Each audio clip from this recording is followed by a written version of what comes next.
बोलते मैं ही खुद अपने इसमें क्या सीरियस। ए बदतमीज! दुपट्टा चाहिए? ये ले दुपट्टा। आरंश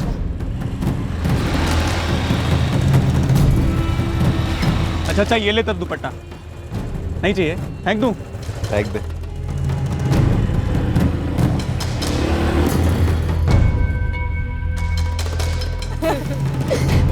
क्या ही नो कुछ नहीं, बहुत धूप है। मैंने तो देखा ही नहीं उसके बाद को। छोड़ छोड़।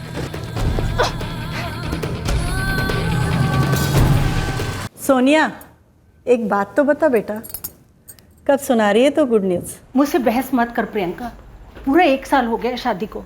वो अंग नहीं क्या जहाँ नन्हे पैर ना दौड़े? ये जो रोज की झिकझिक चल रही है ना तेरी और दामाद जी के बीच, इसका बस एक ही इलाज है, बच्चा कर ले, सब ठीक हो जाएगा। अमीर हो या गरीब, एक बार किसी लड़की की शादी क्या हो गई, पूरे समाज को खुशखबरी सुनने की जल्दी होती है। लड़की को या जोड़े को बच्चा चाहिए या नहीं चाहिए, इस बारे में सोचना तक गलत समझा जाता है समाज में। और जिनको बच्चा नहीं होता, उनका दर्द वही समझ सकते हैं जो उसे भुगतते हैं।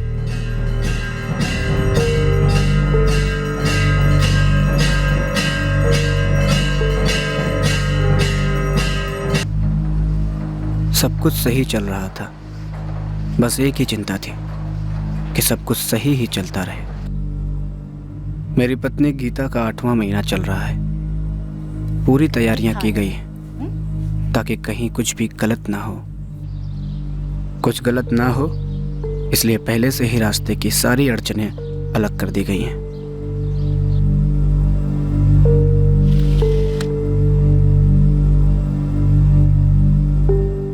विशाल, सब कुछ ठीक ठाक है। गीता और उसका बच्चा, तुम्हारा बच्चा एकदम सही है। गीता का सब कुछ अच्छा जा रहा है। बहुत खुशी हो रही है सुन के मैडम जी।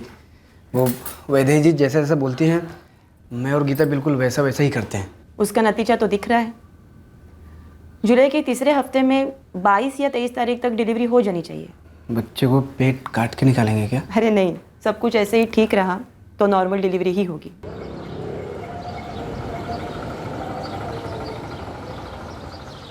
क्या वो गीता बहुत परेशान लग रही हो? नहीं तो नहीं लग रही हो इसलिए पूछ रहा हूँ। विशाल, तुम परेशान रहते हो ना तो तुम्हें लगता है कि सब परेशान है। मैं परेशान नहीं रहता हूँ गीता, फिक्र करता हूँ तुम्हारी। गीता, तू ठीक से रह लेगी ना मायके में? तुम भी ना विशाल, बस 2 मिनट की दूरी पर है माँ का घर। तुम इतनी फिक्र मत किया करो। तुम फिक्र करते हो तो मुझे भी फिक्र होने लगती है, और ये हमारे बच्चे के लिए अच्छा नहीं है। माँ, माँ। हाँ बेटा। माँ, मुझे लग रहा है टाइम आ गया, अस्पताल जाना होगा। हाँ हाँ हाँ, चलते हैं अस्पताल। हाँ मैं निकल चुका हूँ। हाँ 1 मिनट अगर रुकिए, मैं कह रहा हूँ उसको रिक्शा वाले को बोलना थोड़ा आराम से चलाएगा।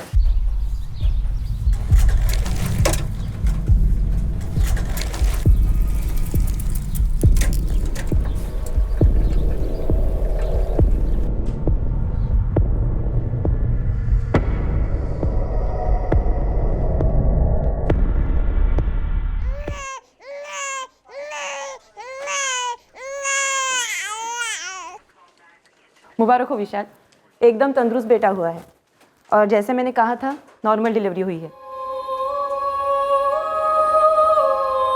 हेलो वैदेही जी, लड़का हुआ है, बहुत ही तंदुरुस्त है और गीता भी एकदम ठीक है। बधाई हो विशाल, बड़ी खुशी हुई सुनकर। हाँ हाँ, मेरी यहाँ की ड्यूटी अभी अभी खत्म हुई है।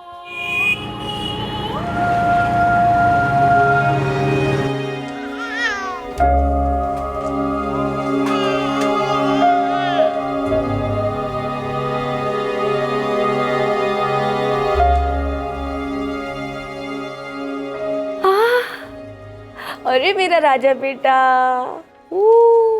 कैसा है तू? तुम कैसी हो? वैदेही जी, आपके बहुत उपकार हैं हम पर। क्या, कैसे उपकार?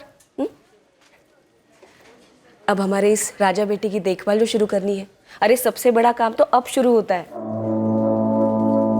सब कुछ सही दिशा में जा रहा था, लेकिन ये सही दिशा किसके लिए सही थी, इसकी अभी किसी को भनक तक नहीं थी। चावल दे रे 5 किलो।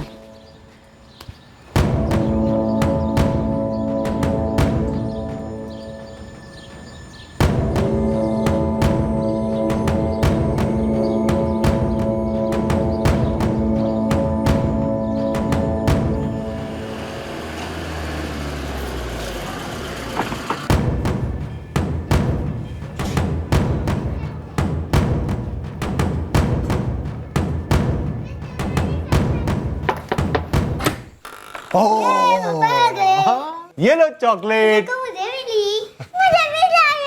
भी चाहिए। अरे कमाल है। हाँ चॉकलेट लेके आए तुम्हारे, लो चॉकलेट।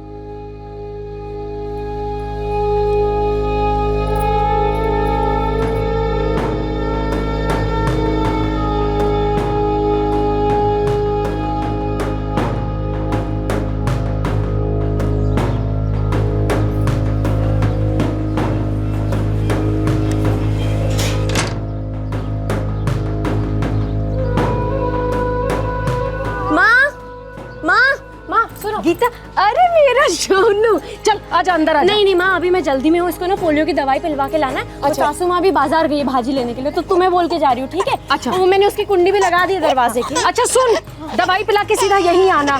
ये दामाद जी इतनी जल्दी ले गए दोनों को, लाड दिलाने का मौका नहीं मिला। ठीक है माँ, मैं दवाई पिलवा के लाती हूँ। हाँ, ओ बेटा, ओ राजा बेटा।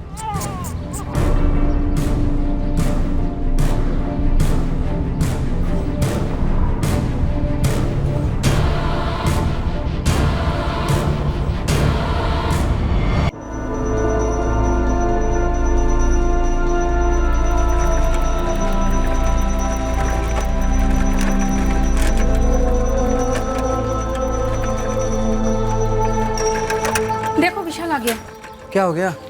अरे विशाल, तेरी माँ और गीता की माँ दोनों सुबह से सोनू और गीता को ढूंढ रहे हैं। ढूंढ रहे मतलब? अरे गीता सुबह सुबह सोनू को लेकर बाहर चली गई, अभी तक घर नहीं लौटी, पता नहीं कहाँ चली गई। करनी है तो कहाँ गई? पोलियो की दवा इस तरफ। गीता भाई ने कुछ बताया कहाँ डेरा लगा हुआ है? नहीं ना रामचरण, यही तो उसने अपनी माँ को भी नहीं बताया। नहीं तो आज तो यहाँ कोई पोलियो अभियान नहीं चल रहा है। फिर कहाँ चल रहा है, आपको कुछ पता है? मुझे नहीं पता, अब सरकारी हॉस्पिटल में पता कीजिए। गीता बस इतना बोली कि वो सोनू को पोलियो की दवाई पिलाने ले जा रही है, और कुछ भी नहीं कहा, और मैंने भी नहीं पूछा। मुझे लगा आपको कुछ कहा होगा। दामाद जी, आपको कहा होगा यशोदा बहन? गीता तो हमको कुछ नहीं बताई, हम तो सब्जी खरीदने गए थे। अरे लेकिन गीता अकेले गई कहाँ, और वो भी सोनू को लेके? अरे भाई, लगभग हर जगह पूछ लिया है, और ये सरकारी अस्पताल, सारे चिकित्सा केंद्र, लेकिन कहीं भी पोलियो की दवा नहीं पिलाई जा रही है। अजीब बात है। फिर गीता ऐसा क्यों बोली कि वो पोलियो की दवा पिलाने जा रही है सोनू को? नहीं यशोदा, हमने गीता को आपके घर से निकलते हुए नहीं देखा, और उसे कोई बुलाने आया हो ऐसे भी ध्यान में नहीं आया। हद हो गई, जब हम घर में नहीं थे तो ऐसे कैसे चली गई, वो भी बाहर कुंडी लगा के? पोलियो की दवा आज ऐसे कैसे? वैसे तुम बोल कहाँ से रहे हो विशाल? वैद्य जी, मैं आपके घर के बाहर खड़ा हूँ। गीता सोनू को लेके पता नहीं कहाँ चली गई, मुझे समझ में नहीं आ रहा। अपनी माँ को बोली कि पोलियो की दवा पिलाने जा रही है। लेकिन आज तो गुरुवार है, और पोलियो के कैंप्स गुरुवार को नहीं लगते, सिर्फ रविवार को लगते हैं। गीता की माँ ने कुछ गलत सुना होगा। गीता सोनू को लेकर कहीं और गई होगी। बेलगाम के सभी अस्पताल के एक्सीडेंट केसेस चेक करो। सुबह 11 बजे निकली थी गीता मौर्य अपने बच्चे के साथ, और अब शाम हो गई है, कोई खबर नहीं है उसकी। शहर के सभी छोटे बड़े प्राइवेट क्लिनिक्स खंगालो जहां पोलियो ड्रॉप्स पिलाई जाती है, और अगर क्लिनिक्स बंद हो तो डॉक्टर या कोऑर्डिनेटर को फोन करो। हम 2 मिनट में माँ और बच्चे का फोटोग्राफ फ्लैश करेंगे।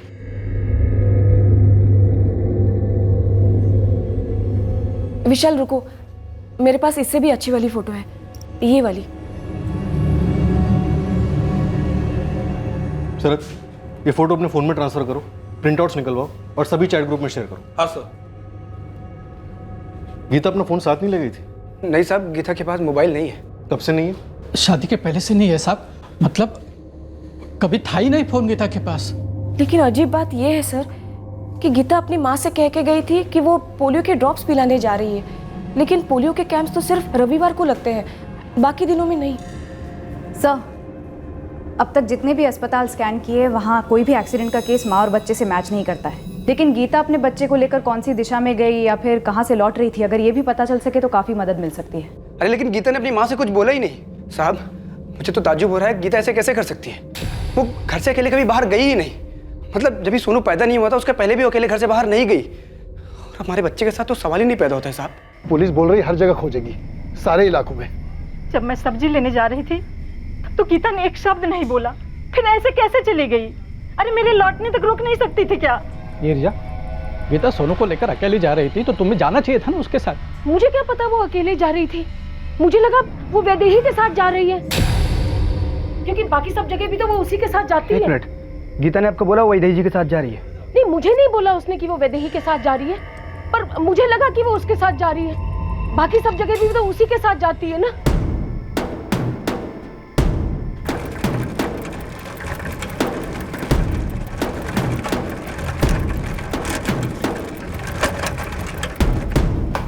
वैदेही जी, वैदेही जी, वैदेही जी। विशाल, मेरी गीता आपके बिना कहीं जा ही नहीं सकती। मैं आज तो तुम्हारे घर गई नहीं। अरे तो गीता किसके साथ गई फिर? यही बात तो मैं भी सोच रही हूँ।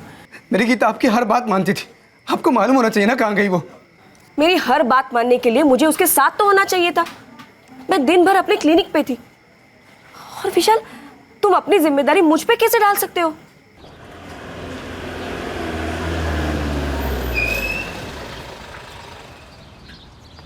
सर, गीता मौर्य और उसके बच्चे सोनू की फोटोग्राफ हर जगह शेयर की, लेकिन अभी तक कोई रिस्पॉन्स नहीं। मुकुंद नगर में रहते हैं ना ये लोग? हाँ सर। कोई सीसीटीवी? सर, लो लाइंग इलाका, 5-6 दुकानें हैं छोटी मोटी, लेकिन कहीं कोई सीसीटीवी नहीं है। ये जो गीता का बच्चा है ये सिर्फ 29 दिन का है ना? हाँ सर। सर, गीता का पति विशाल वो कह रहा है कि एक वैदेही नाम की लेडी है और गीता इस वैदेही के बगैर कहीं नहीं जा सकती। वैदेही? ये तो वही औरत है जिसने कल रात हमें गीता और बच्चे की तस्वीरें दी थी। जी सर, वही है।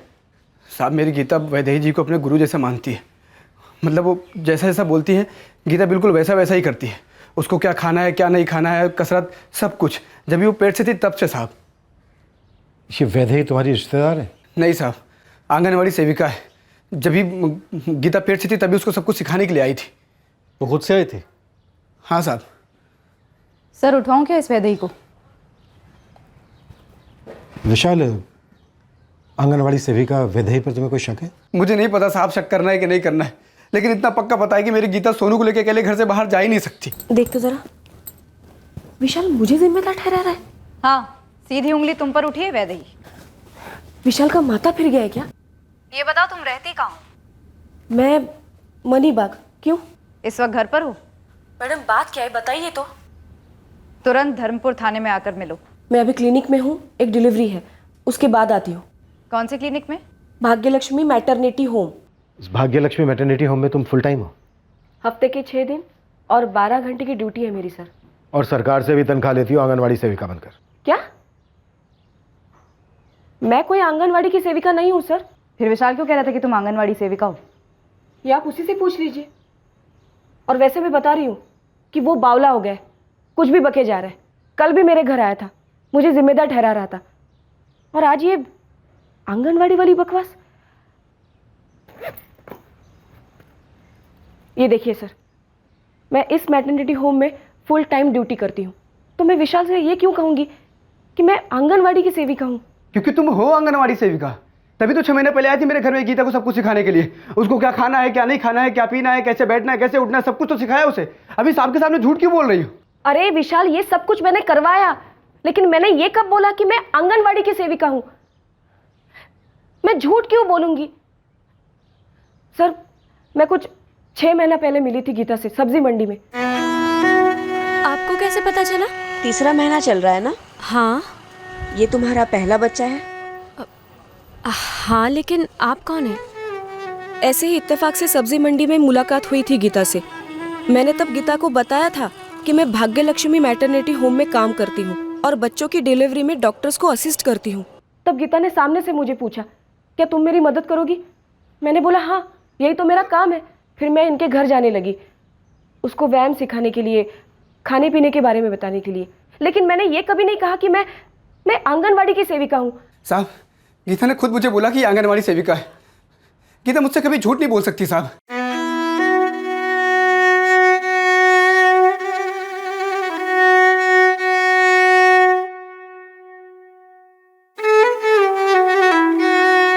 ये जो लाल में है ना, ये सारी चीजें अब से नहीं खानी है तुम्हें, और ये जो हरे में है अपने पति से कहो बराबर लाकर तुम्हें खिलाता रहे। ये सारी चीजें हमारे बच्चे के लिए बहुत अच्छी रहेंगी। आ गए आप? विशाल, ये वैदेही जी हैं। वैदेही जी, ये मेरे पति विशाल। नमस्ते। नमस्कार। वैदेही जी ना आंगनवाड़ी सेविका है। वो कई सारे बच्चों को इस दुनिया में लाई है। उन्हें इन सारी बातों की बहुत अच्छी जानकारी है। अच्छा है ना, तुमको भी सहारा रहेगा।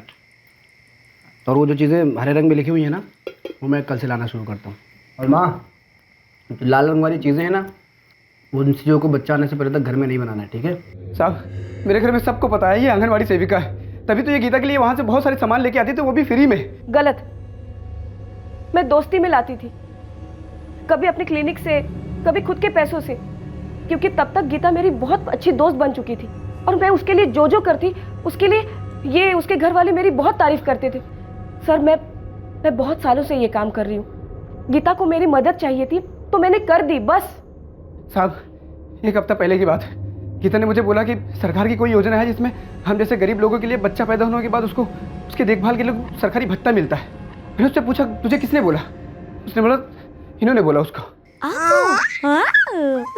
कौन है राजकुमार? कौन है? बेटौना, ये बेटौना, सोनू मेरा बेटुआ। पापा। ए सोनुआ, लाजा सोनुआ। पता है, सोनू की फिक्र ना सिर्फ हम दोनों को नहीं है, सरकार को भी है। क्या मतलब? वैदेही जी बता रही थी कि हमारे जैसे घरों में पैदा हुए बच्चों को ना सरकारी मदद मिलती है। अच्छा, मतलब पैसा से देगी क्या? हाँ, वैदेही जी कह रही थी कि वो ऐसी मदद हमें भी दिलाएगी। वैदेही जी कितने अच्छे औरत है ना, मतलब वो बताते हैं तुमको पता भी नहीं चलता। तुम्हारी पत्नी ने तुमसे झूठ बोला है। क्यों बोला है मुझे नहीं पता। नहीं। हाँ, मैंने गीता से कभी बोला ही नहीं किसी सरकारी मदद के बारे में। गीता ये अच्छी तरह जानती है कि मैं मैटरनिटी होम में काम करती हूँ, इसीलिए तो मैं उसकी मदद कर रही थी। और मैं गीता से झूठ क्यों बोलूंगी? और ऐसे गीता और सोनू को गायब करके मुझे क्या मिलेगा? 28-29 दिन का बच्चा है लालू, लड़का है, साथ में माँ भी गायब है। साहब, अगर बच्चे को भिखारी गिरोह ने गायब किया है तो माँ को क्यों उठाएंगे? और अगर माँ को वेश्या गैंग ने उठाया है तो बच्चे के साथ क्या करेंगे? ऊपर से लड़का है। मेरे को तो चांस लग रहा है कुछ तो डेंजर हुआ है, माँ या तो बच्चे के साथ। अगर बच्चे को उठाने आए थे तो माँ चिल्लाई होगी। हो सकता है माँ को जख्मी करके बच्चा छीन ले गए।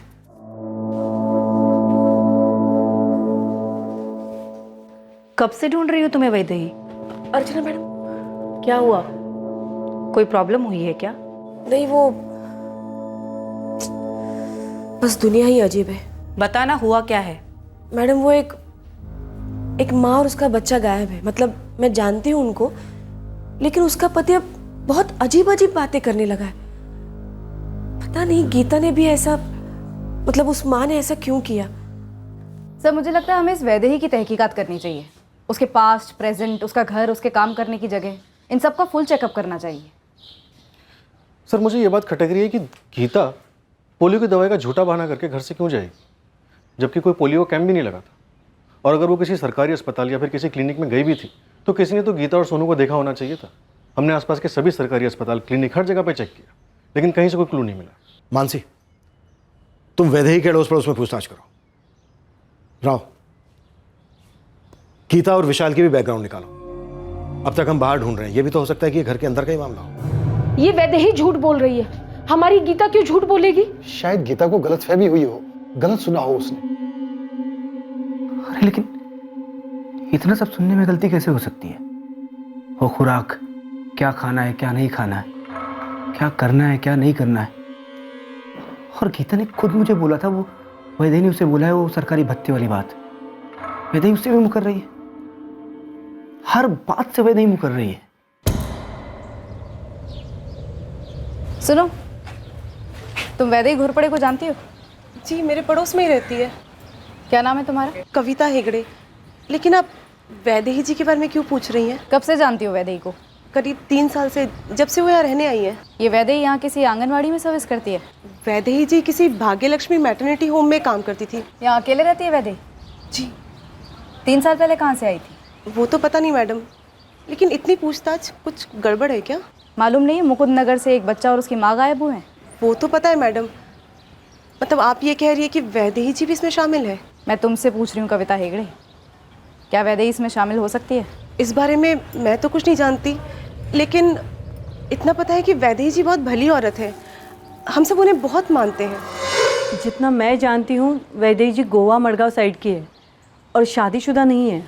श्रद्धा ताई, आप वैदेही जी के मडगांव वाले परिवार के बारे में कुछ जानती हैं, या अपने यहाँ बेलगाम में कोई रिश्तेदार वगैरह? नहीं तो ऐसा कुछ मालूम नहीं है मुझे। पर मैडम, आप ऐसा क्यों पूछ रही है कि वैदेही जी आंगनवाड़ी में काम करती है या नहीं? पहले आप बताइए, वो काम करती हैं या नहीं? नहीं, वो भाग्यलक्ष्मी मैटरनिटी होम में काम करती है। और ये जो वैदेही का घर है वो खुद का है या किराए का? किराए का।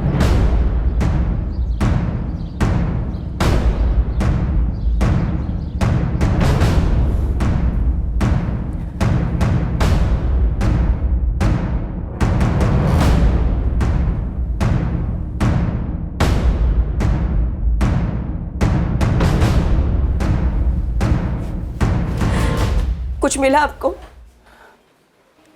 क्या लगता है आप लोगों को कि मैंने गीता और सोनू को यहाँ छुपा के रखा है? और आपका आगे का प्लान क्या है कि मुझे जो मार पीट कर मुझसे कबूल करवाओगे? आप लोगों को कोई अंदाजा नहीं है मेरे लिए गीता और सोनू क्या मायने रखते हैं।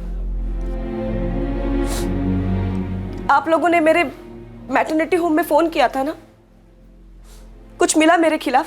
मैं समझ गई, वो कोई औरत और बच्चा मिसिंग है, उस सिलसिले में आप लोग वैदेही के पीछे पड़े हुए हैं। आपने मेरे सवाल का जवाब नहीं दिया डॉक्टर अर्चना। मुझे इंक्लूड करके इस क्लिनिक में 4 कंसल्टिंग डॉक्टर हैं। आप अपना सवाल किसी से भी पूछिए, हर किसी का एक ही जवाब होगा कि वैदेही जैसे असिस्टेंट पूरे बेलगांव में नहीं मिल सकती। हर कोई चाहता है कि डिलीवरी के टाइम पर वैदेही उन्हें असिस्ट करे। इसमें वैदेही का हाथ हुआ ऐसा कुछ सामने तो नहीं आ रहा है, सिवाय इसके कि प्रेगनेंसी के दौरान काफी मदद की थी वैदेही ने गीता की। सर, गीता के पड़ोसी से अब तक जितनी जानकारी मिली है उससे नहीं लगता कि इसका कोई अफेयर वगैरह होगा, और डिलीवरी के 4 हफ्ते बाद कहीं भाग जाना मुमकिन नहीं लगता सर। हो ना हो ये मामला इस बच्चे सोनू की पैदाइश से जुड़ा हुआ है। हो सकता है विशाल ने बीवी बच्चे को गायब किया हो।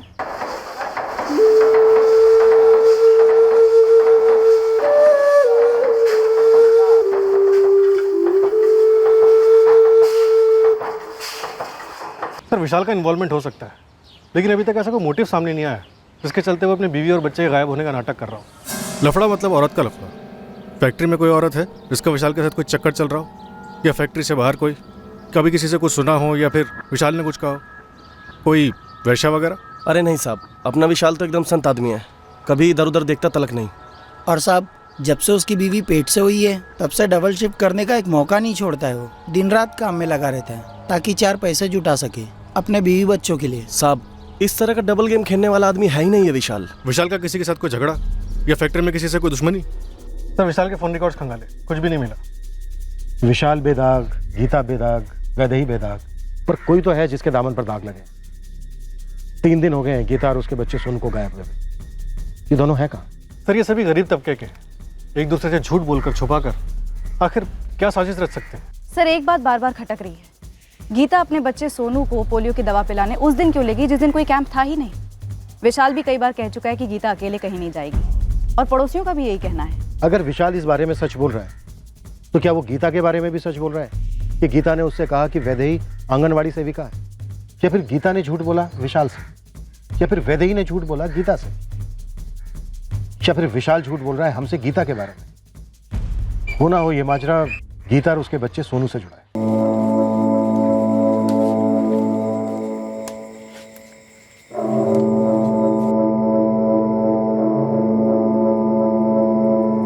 हाँ, मैं जानता हूँ, लेकिन तुम वहीं पर रहो और अपना ख्याल रखना। कुछ दिनों में सब सही हो जाएगा। मैंने यहाँ पर सारी तैयारियां कर ली हैं। नहीं, अभी उसने हाँ नहीं कहा है, लेकिन मैं जल्दी उसे मना लूँगा, भेज दूंगा उसे। ठीक है? ठीक है ना? अरे तुम यहाँ की चिंता बिल्कुल मत करो। अच्छा, बच्चा कैसा है? वो मेरे जैसा दिखता है क्या? हाँ? क्या सोचा है नीता? कुछ नहीं सोचा है। साक्षी पूजा, तुम्हें अपने नाना घर नहीं जाना क्या? क्यों नहीं जाना है, बिल्कुल जाना है। चलते हैं ना माँ। आप भी चलोगे ना पापा? अगर मैं चलूंगा ना तो काम कौन करेगा? तुम्हारा पापा? आप तो हमेशा काम ही करते रहो। माँ, हम तीनों चलते हैं। हाँ, हम तीनों चलते हैं। चलो अब खाना खाओ। आखिर बात क्या है समझ में नहीं आ रही है। ऐसे क्यों जबरदस्ती मुझे और बच्चों को मायके भेज रहे हो? ऊब गया हूँ तुमसे, पीछे छुड़ाना चाहता हूँ तुमसे। देख के तो ऐसा ही लगता है कि पीछा छुड़ाना चाहते हो। तो एक काम करो, तुम चला लो टैक्सी और मैं बच्चों को लेकर चला जाता हूँ बाजार। अभी भी सच नहीं बताओगे ना? ठीक है, जाने दो, हम ही चले जाते हैं।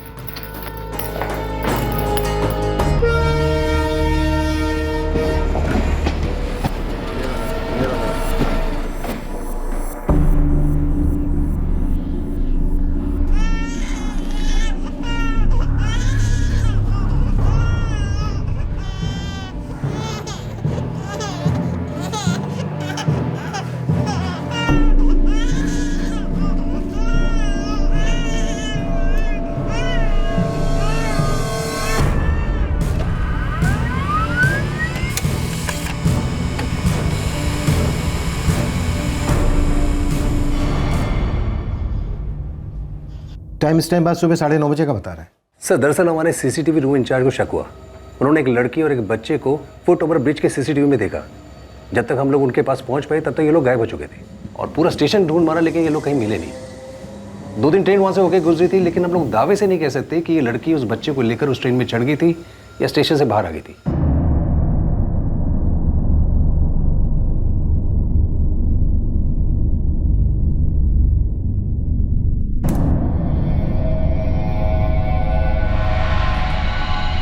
ये लग तो विशाल और गीता के बेटे सोनू जैसा ही रहा है।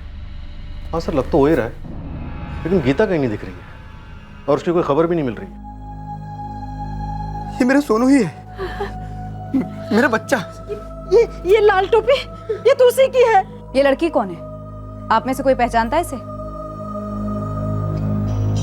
नहीं मैडम, हमने इस लड़की को पहले कभी नहीं देखा है, लेकिन मेरा सोनू उसके हाथ में क्यों है? मेरी गीता कहाँ है? ये तो सोनू ही है, मैं उसका चेहरा अच्छे से पहचानती हूँ। और ये लाल टोपी, ये तो मैंने दी थी गीता को। इस लड़की को पहचानती हो जिसने सोनू को गोद में ले रखा है? नहीं मैडम, मैं तो इसे पहली बार देख रही हूँ। कौन है ये? और गीता कहाँ है? लानत है तुम लोगों पर रंगानाथन। 4 दिन से लड़की बेलगाम में थी बच्चे के साथ, और तुम खबरियों को भनक तक नहीं लगी। इस लड़की की जन्म कुंडली निकाल कर दे मुझे। ये लड़की पक्का कोई सोलो ऑपरेटर नहीं, किसी गैंग की मेंबर है। सारी की सारी डिटेल्स चाहिए मुझे इस लड़की की। वैदेही, जिस लड़की के पास सोनू को देखा गया, हमें लगता है वो भिखारियों के गैंग से जुड़ी हो सकती है। मुझे तो बहुत फिक्र हो रही है गीता और सोनू के लिए। अगर तुम सच बोल रही हो, विशाल सच बोल रहा है, तो इसका मतलब यही हुआ कि गीता झूठ बोल रही थी तुम्हारे आंगनवाड़ी सेविका होने के बारे में और सोनू को पोलियो की दवाई पिलाने के लिए बाहर ले जाने के बारे में। तो आखिरकार गीता झूठ क्यों बोलेगी? तुमने उसके साथ इतना वक्त बिताया है, उसे कोई दिक्कत थी? नहीं तो। क्या गीता विशाल की किसी बात से नाखुश थी? कोई पहले का प्यार जो दोनों के बीच में आ रहा हो? या कभी तुमने उसकी बातों में या बर्ताव में ऐसा देखा हो कि उसने कोई प्लानिंग की हो भागने की? मेरा मतलब है, हो सकता है कि ये लड़की सोनू को बाहर ले जाने में गीता की मदद कर रही हो। ये आप क्या बोल रहे हैं? एक तो विशाल और गीता के बीच में किसी भी तरह की कोई भी अनबन मैंने कभी नहीं देखी। उल्टा ये दोनों बच्चे के आने की खबर से बहुत ही खुश थे। तुम्हारे हिसाब से गीता विशाल की किसी भी बात से नाखुश नहीं थी? जी बिल्कुल नहीं सर। वो गीता पहली बार माँ बनने जा रही थी, थोड़ा बहुत तो डर लगा ही रहता है। और ये उसका पहला बच्चा था, और पहला बच्चा बेटा ही हो ऐसा भी दबाव हो सकता है। मतलब इसके बारे में गीता ने कभी मुझसे कहा नहीं, मैं सिर्फ अंदाजा लगा रही हूँ। और हुआ तो भी बेटा, और वो भी इतना सुंदर, इतना तंदुरुस्त। मैं आपको उसकी फोटो दिखाती हूँ, ये देखिए सर, कितनी खुश लग रही है गीता। मुझे तो समझ में नहीं आ रहा है ये विशाल और गीता के साथ क्या हो क्या रहा है।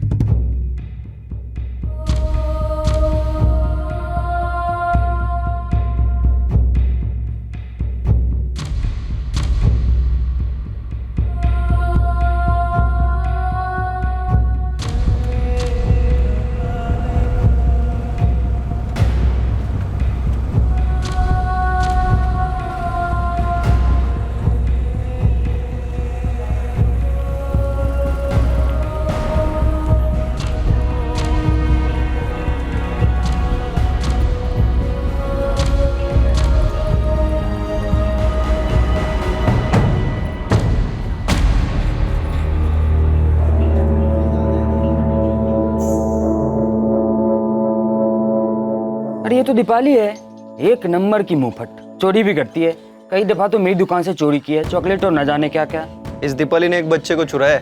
अब यहाँ तक पहुँच गई, चॉकलेट से बच्चा तक। कहाँ रहती है दीपाली? वैसे इस जंगली का कोई एक ठिकाना तो नहीं है, लेकिन पास की बस्ती में कुसुम जी रहती है।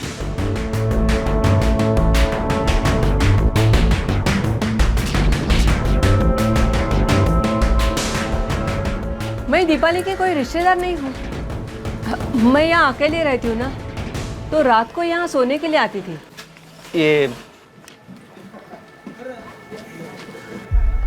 ये दीपाली के हाथ में बच्चा किसका है? दीपाली ने चुराया है ये बच्चा। अरे देवा। बच्चे का नाम सोनू है और बच्चे की माँ भी गायब है, गीता मौर्य। जानती है आप इन्हें? नहीं नहीं, मैं नहीं जानती गीता को। हाँ, लेकिन दीपाली बोल के गई थी कि वो 4-5 दिन में लौट आएगी। कहाँ गई, कुछ बोली? अपने माँ बाप के घर जा रही थी, कोल्हापुर। साहब, इस दीपाली का कोल्हापुर का एड्रेस कुसुम जी को नहीं मालूम। वैसे कुसुम जी खुद हैरान है, उनके ही घर में रह रही थी। 4-5 दिन में वापस लौटेंगी कह के चली गई, लेकिन ऐसी चली गई कि अपना सब सामान लेके चली गई, एक भी चीज नहीं छोड़ी आइडेंटिटी के लिए। हो सकता है कुसुम जी से झूठ बोल कर गई हो। पूरी संभावना है साहब। एक नंबर का डामाडोल इतिहास है इस लड़की का, लड़ाई चोरी झगड़े, चीटर है ये लड़की। अब हम कोल्हापुर खंगालेंगे। साहब, ये छोकरी दीपाली तो मिसिंग है। हाँ पता है, मिसिंग रफीक, एक बच्चे के साथ। इसलिए तो लालू ने तुझे उसकी तस्वीर भेजी है और तू हमारी खबर हमें सुना रहा है। साहब, ये दीपाली यहाँ कोल्हापुर से ही मिसिंग है। यहाँ क्या खुरपाड़ा पुलिस स्टेशन में मिसिंग कंप्लेंट दर्ज है। क्या वो कल कोल्हापुर पहुंची और कल ही उसकी किसी ने मिसिंग कंप्लेंट दर्ज करवा दी? कौन है वो, नाम पता बोल। साहब, ये दीपाली कल से नहीं 2 साल पहले से मिसिंग है। 2 साल पहले ही मुझे इसका फोटो मिला था यहाँ की पुलिस से। आप खुरपाड़ा पुलिस स्टेशन फ़ोन मारिए, इस दीपाली की ABCDEFGH सारी मिल जाएगी आपको। साहब, ये दीपाली का पूरा नाम दीपाली गावड़े है। बड़े बड़े पोस्टर भी छपे थे इसके नाम के। अच्छा, और मिसिंग कंप्लेंट किसने लिखवाई थी रमेश? इस दीपाली के पति योगेश गावड़े ने जून 2014 में इसने कंप्लेंट दर्ज की थी। हमने कहाँ कहाँ नहीं ढूंढा, क्या क्या नहीं किया सर, पर हाथ नहीं लगी। 2 साल पहले जब गायब हुई थी तो 17 साल की थी। हमें लगा कि ज़बरदस्ती शादी का कोई मामला होगा या फिर पति पत्नी में कोई अनबन हुई होगी। इसके पति योगेश गावड़े की क्वेश्चनिंग तो बनती है। ये दीपाली इतने दिनों से बेलगांव में ही रह रही थी, जरूर किसी रैकेट वैकेट में शामिल होगी, और शायद इसका पति योगेश भी। पता लगाता हूँ सर, ये योगेश गावड़े आजकल है कहाँ? साहब, इतने टाइम से दीपाली बेलगाम में थी। अच्छा, तुझे पहले से नहीं मालूम कि दीपाली बच्चे उठाने का धंधा पहले से कर रही थी? क्या तू भी शामिल था इन सब में? साहब, आप ये क्या बोल रहे हैं साहब? देख योगेश, ये ड्रामा बंद कर। पहले वहाँ सेफ होने के लिए तूने दीपाली को मिसिंग करार दिया ताकि पीछे से उसके साथ मिलकर यहाँ पे ये सब कुछ गोरख धंधा चला सके। और गीता के साथ क्या किया? हाँ, मार डाला उसे? साहब, आप ये क्या बोल रहे हैं, मुझे कुछ समझ में नहीं आ रहा है। और ये गीता कौन है? इसको तो मैं जानता तक नहीं हूँ। और साहब, मैं आज तक कभी बेलगाम नहीं गया हूँ। क्या बोलता है साहब? 2 साल से मेरी बेटी दीपाली ने फोन तलक नहीं किया है। आप लोग ही उसे ढूंढने में लगे हुए थे ना? लगे थे, पर ढूंढा सिर्फ उनको जाता है जो सच में गायब हो। तुम्हारी दीपाली तो बेलगाम में बच्चों की तस्करी का धंधा करती थी। नहीं नहीं साहब। अरे क्या नहीं, एक 4 हफ्ते के बच्चे को लेकर फरार हुई है वो। और ऐसा हो ही नहीं सकता कि उसके पति और आपको उसके बारे में खबर ही ना हो। और ये नौटंकी का रायता मत फैलाना, समझी? मैं सच बोल रही हूँ साहब। पिछले 2 साल से मैंने दीपाली का चेहरा भी नहीं देखा, उसकी आवाज भी नहीं सुनी। सर, मैं बैंक में प्यून हूँ, मैं अपना काम ईमानदारी से करता हूँ। आगे बोल। सर, मुझे दीपाली से शादी ही नहीं करनी थी, बल्कि मुझे इतनी जल्दी शादी ही नहीं करनी थी। जबरदस्ती मेरे बाबा ने दीपाली से मेरी शादी करवा दी। उस वक्त भी दीपाली उल्टे सीधे काम करती थी? दीपाली तो काम तो कुछ करती ही नहीं थी, ना घर का ना बाहर का, सबके नाक में दम करके रखा था। 17 साल की थी वो।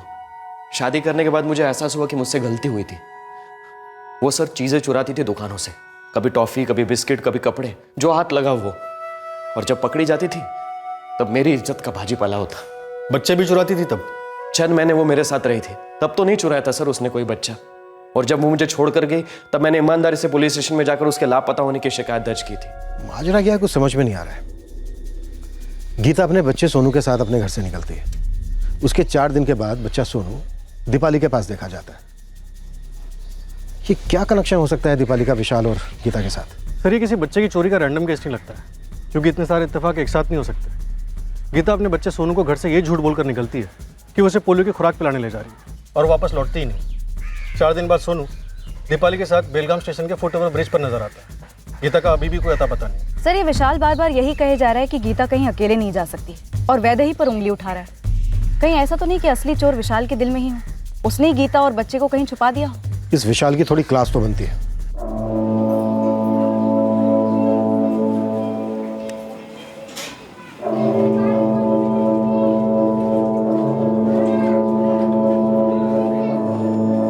सुन, मैं निकल गया हूँ, बस स्टैंड पहुँच रहा हूँ। तू भी उधर से निकल, जब बस के निकलने का टाइम हो रहा है। रिक्शा,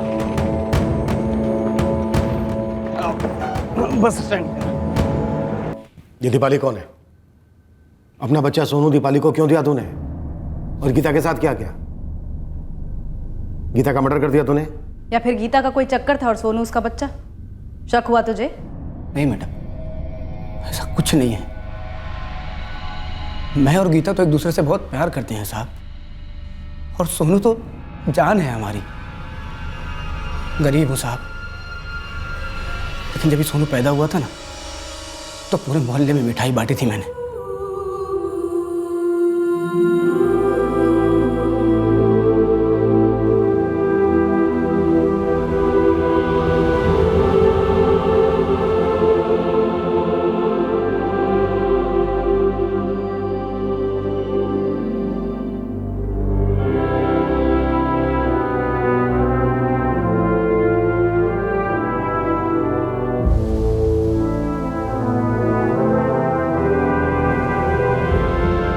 बहुत ही धूमधाम से स्वागत किया था हमने सोनू का।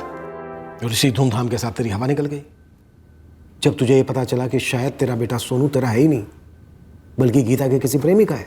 नहीं नहीं साहब, आप बिल्कुल गलत सोच रहे हैं। जब से गीता गायब हुई है, मैं सोच सोच के पागल हो रहा हूँ कि क्या गीता का वाकई में किसी के साथ चक्कर वक्कर था। शादी से लेके सगाई तक, सगाई से लेके उसके गायब होने तक एक एक पल याद करने की कोशिश कर रहा हूँ कि क्या गीता वाकई में मेरे साथ खुश नहीं थी, दुखी थी वो। और फिर बार बार याद आता है उसका कहना कि वैदेही आंगनवाड़ी सेविका है। फिर मेरा माथा घूम जाता है साहब कि तने इतना अजीब झूठ क्यों बोला मुझसे। मतलब और भी बहुत सारे झूठ बोले होंगे मुझसे, रहा होगा उसका कहीं चक्कर वक्कर। ढूंढ लीजिए साहब दोनों को। मुझे पूछना है गीता से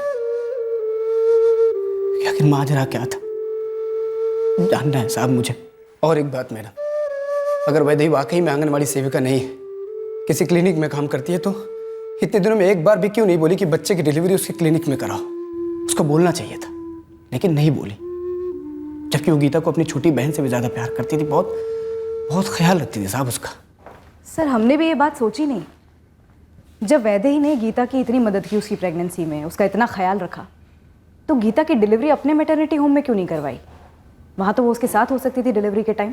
शायद प्राइवेट मैटरनिटी होम महंगा पड़ता विशाल के लिए, या फिर कोई और कारण होगा, लेकिन इतना तय है कि एक गहरी साजिश रची गई है। सर, मैं वैदेही से पूछताछ करती हूँ कि उसने गीता की डिलीवरी अपने मैटरनिटी होम में क्यों नहीं करवाई। देखते हैं क्या कहती है। और तो कुछ नहीं कहा वैदेही ने। हाँ, 3 दिन पहले मेरे पास आई थी और बोल रही थी कि अगस्त का जो किराया है वो रख लो और डिपॉजिट के मेरे पैसे हैं वो वापस दे दो। उसको घर खाली करना था। घर खाली करके वो कहाँ गई, कुछ बताया उसने? वो तो कुछ भी नहीं मालूम। वैसे उसके एग्रीमेंट में मड़गांव का पता लिखा है, शायद वो वहीं पे चली गई होगी। हमें तो वैदेही जी चली गई उसके बाद मालूम चला। हाँ, हमें तो वैदेही जी से बात करने का, पूछने का मौका ही नहीं मिला। लेकिन आप बार बार वैदेही जी के बारे में क्यों पूछ रही है? आखिर माजरा क्या है? पहले तो हमें सिर्फ शक था, लेकिन अब लगभग यकीन हो गया है कि गीता और उसके बच्चे सोनू के गायब होने में इस वैदेही घोरपड़े का हाथ जरूर है। ये क्या कह रही हो आप? अरे वैदेही जी मतलब भगवान की बंदी है। मैंने वैदेही को समझाने की लाख कोशिश की कि हम सब तेरे साथ हैं, पर ये पूरे मामले से वो काफ़ी डिस्टर्ब हो गई थी। डॉक्टर अर्चना, एक बात समझ में नहीं आ रही, फिर वैदेही ने गीता की डिलीवरी आपके क्लिनिक में क्यों नहीं करवाई, जबकि गीता काफी क्लोज थी वैदेही के? ये सारे सवाल मुझसे करने से कोई फायदा नहीं है। वैदेही मेरे लिए एक अच्छी एम्प्लॉय थी, बाकी उसकी पर्सनल लाइफ के बारे में मैं और कुछ भी नहीं जानती हूँ। सर, मुझे इस वैदेही के गायब होने में उसके फरार होने की बू आ रही है। तो क्या गीता भी फरार है बच्चे को लेकर? क्योंकि इतना तो पक्का है कि माँ और बच्चा साथ में नहीं है, सीरियस खतरा हो सकता है बच्चे को। सर, बेलगाम से लेकर कोल्हापुर तक जितने भी भिखारियों की टोलियां हैं, सभी हमारे रडार में। सोनू और गीता की फोटोग्राफ सभी को बांट दी गई। अगर बच्चे की खरीद फरोख्त का कोई भी मामला हुआ तो हमें इन्फॉर्मेशन जरूर मिलेगी। भिखारी माफिया एक पॉसिबिलिटी हो सकती है, पर राव, मैं सोच रहा हूं कि सब्जी मार्केट में वैदेही का गीता से मिलना ये एक महज इत्तेफाक था, या फिर कोई सोची समझी साजिश थी? आपको कैसे पता चला? तीसरा महीना चल रहा है ना। और अगर ये साजिश थी तो इसका मकसद क्या हो सकता है? और अगर ये इत्तेफाक था तो क्या गीता ने वैदेही का फायदा उठाया अपने किसी मकसद के लिए? कि दीपाली किसकी टीम में है? गीता की, वैदेही की, विशाल की, या फिर कोई चौथी टीम है? कौन है जो अपनी साजिश को अंजाम दे रहा है इस दीपाली के जरिए?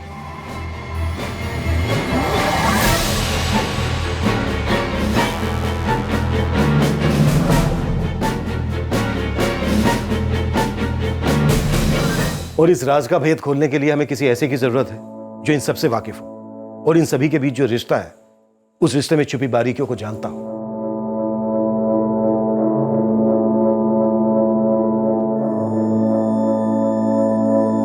राज का भेद खोलने वाला ऐसा शख्स मिलना तो दूर, अगले 2 दिन में हमारे सामने एक और पेचीदा पहेली पेश हुई। हमारे खबरी ने दीपाली को स्पॉट कर लिया था एक शॉपिंग कॉम्प्लेक्स के बाहर, लेकिन इससे पहले कि वो दीपाली तक पहुंचता, दीपाली वहां से गायब हो गई। लालू, अपने सारे बंदों को लगा दे काम पर और घुस जाओ शॉपिंग कॉम्प्लेक्स में। पता करो कि दीपाली उस दिन कहां कहां गई थी, वो वहां पर काम करती है या किससे मिलने गई थी। अगर किसी से मिलने गई थी तो किससे मिलने गई थी, पूरी खबर निकाल। ये दीपाली हमें इस केस में ब्रेक थ्रू दे सकती है। कोई भी गलती, कोई भी लापरवाही नहीं होनी चाहिए, समझा?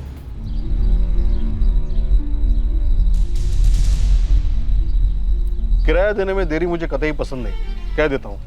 1 दिन की देरी भी नहीं चलेगी। आप चिंता मत करिए, मैं हर महीने आकर खुद पैसे दे दिया करूंगा मंगे साहब।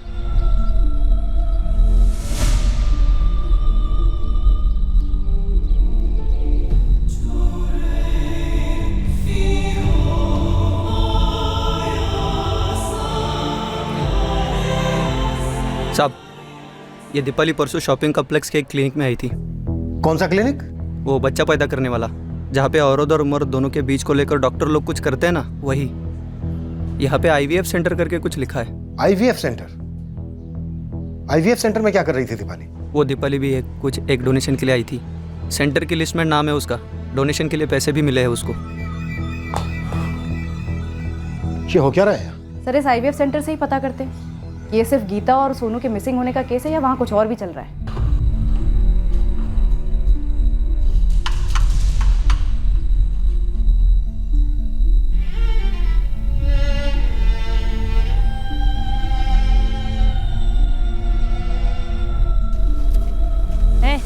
एक कटिंग चाय बना जल्दी।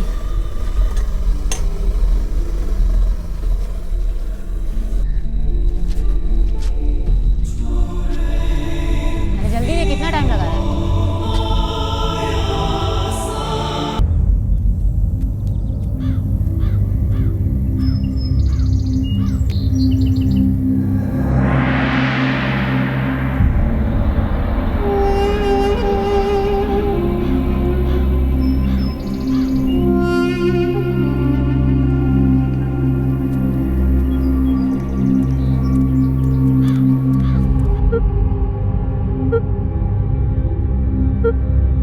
number you have called is currently not reachable. Please try again later. Thank you.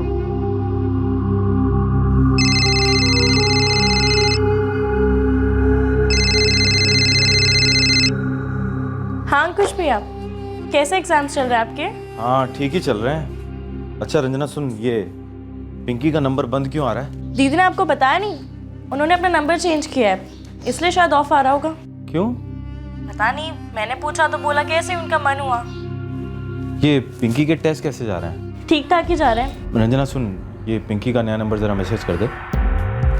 Pinky आराम से जाना। हाँ अरविंद, गाड़ी संभाल के चलाना। अरे आंटी जी, मुझसे अच्छा ड्राइवर आपको पूरे हरियापुर में नहीं मिलेगा। बाय। ध्यान से लिखना।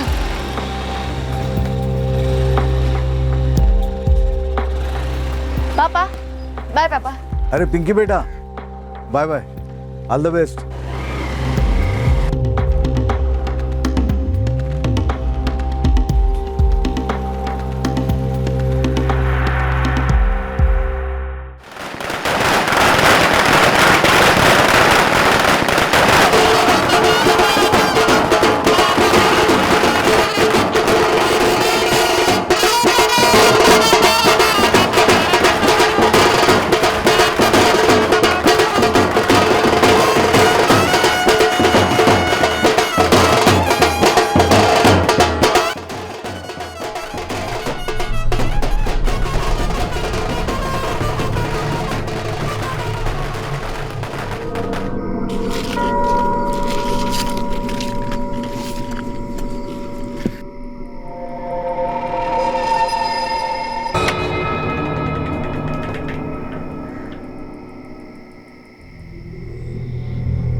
हाँ अंकुश बेटा।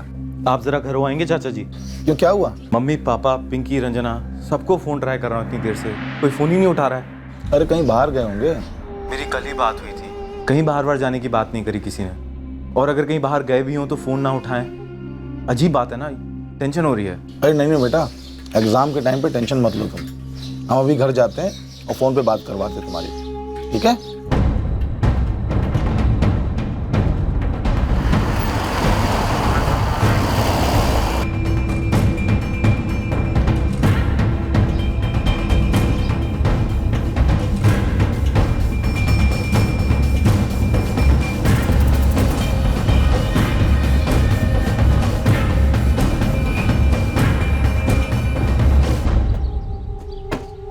सर अंदर अंदर है सर।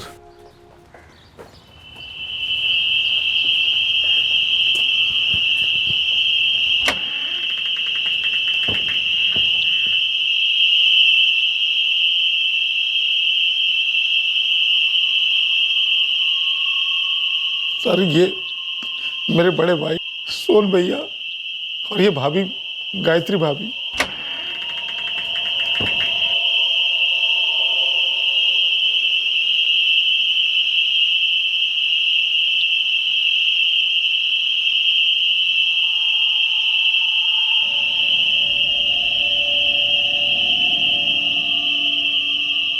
सर ये बड़ी बेटी इनकी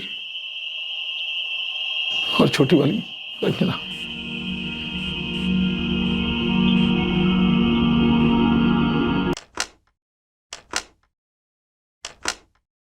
उनके बड़े बेटे अंकुश का फोन आया हमारे पास लखनऊ से। वो बैंक का पीओ का एग्जाम देने गया हुआ है। उसने बोला घर पे कोई फोन नहीं उठा रहा है, देख के आ जाइए।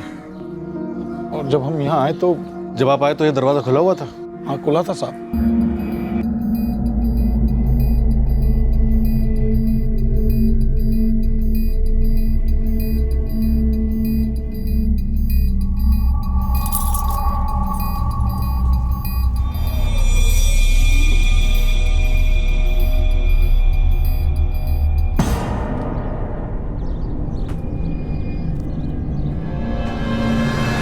अंदर के कमरे का लॉकर खोला गया है, पर गहने पड़े हैं उसके अंदर। शायद कैश गायब हो।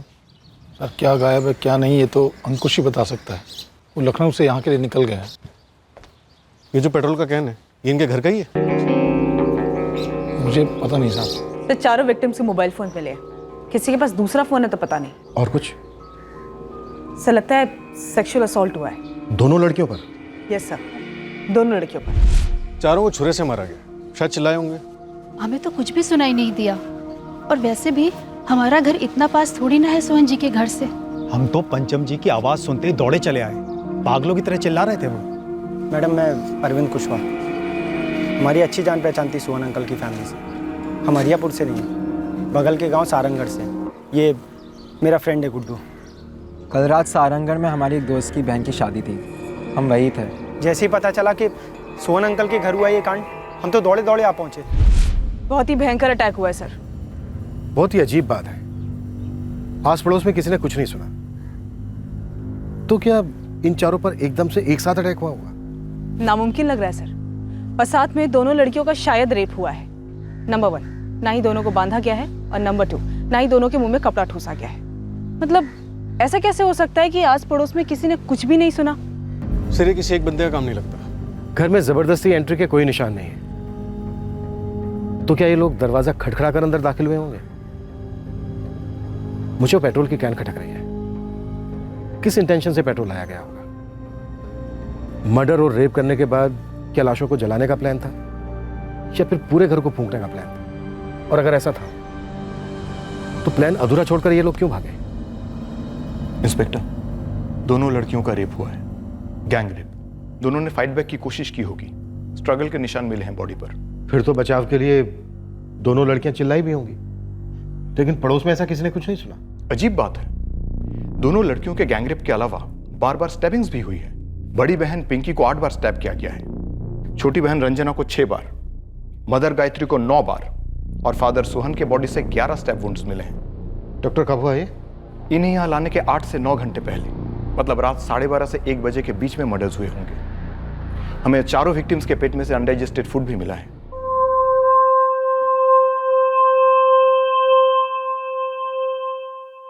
चाचा जी ने सब बताया मुझे, सबको बुरी तरह से। हाँ अंकुश, बहुत बुरी तरह से। पिंकी और रंजना मेरी दोनों बहनों को। हाँ मैडम जी, हम किसान हैं, अनाज उगाते हैं। सोहन भैया की दुकान भी है, वो खाद वाद और खेती का सामान बेचते थे। पिंकी दी फर्स्ट ईयर बीकॉम पढ़ रही थी और रंजना 11वीं में थी। पंचम जी, अंकुश सिर्फ हमें इतना बता पाया है कि कुछ 25,000 के करीब कैश रहा होगा लॉकर में, लेकिन गहने, मोबाइल फोन सब छोड़ के गए हत्यारे। और जिस तरह से दोनों लड़कियों का सेक्सुअली असॉल्ट किया गया है, ये सिर्फ लूट का मामला तो नहीं लगता है। तो ऐसे क्यों? पंचम जी, अंकुश हमें किसी भी दुश्मनी के बारे में कुछ नहीं बता पाया। क्या आप हमें बता सकते हैं कि किसने बदला लिया होगा और किस बात का? मैडम जी, ऐसा बदला भी कोई ले सकता है?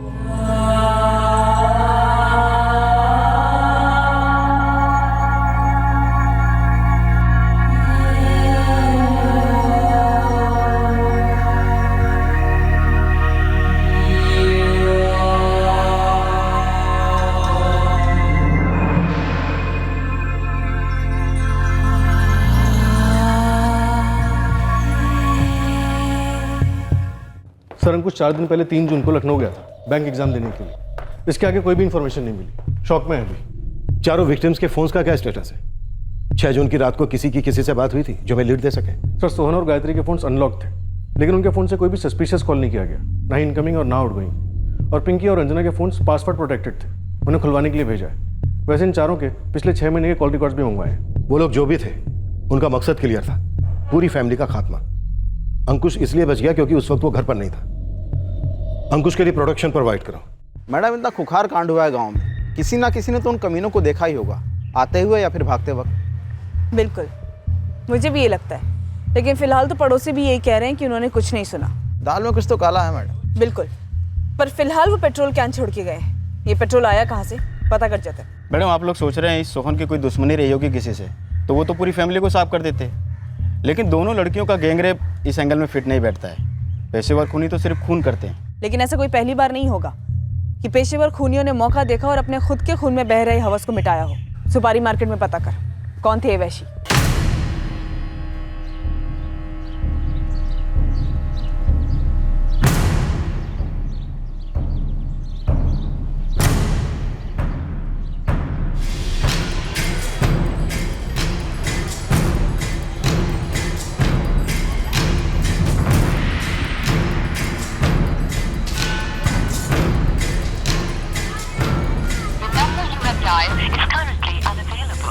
हमारे हरियापुर में ये जो कांड हुआ है ना, आज से पहले कभी नहीं हुआ है।